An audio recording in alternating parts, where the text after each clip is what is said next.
lights. The commonly used lights in here are 1, 2, 3, 4. Real quick, toggle them on and off.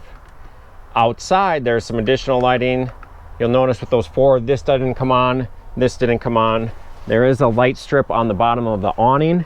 And then outside on the driver's side where the electrical connections and the camping connections are, there's a light. So you can access those. Whenever I go on this BMO Pro screen, I always go to the home screen just because I just know where I'm at then. And then on the side column, you'll see the light bulb. I hit the light bulb. And now this living room light, not only can you turn it on up here just like you can down here, but you can also dim it. Most of these lights are dimmable.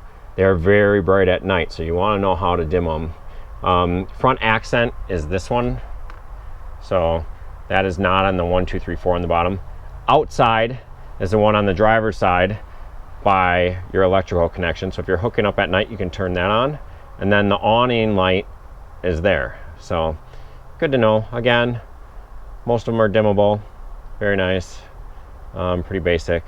And then back at the home screen, if you're leaving, you can literally hit all off and it'll turn all of them off. Or all on. So, or you can go into there. So there's multiple ways to get to lights, but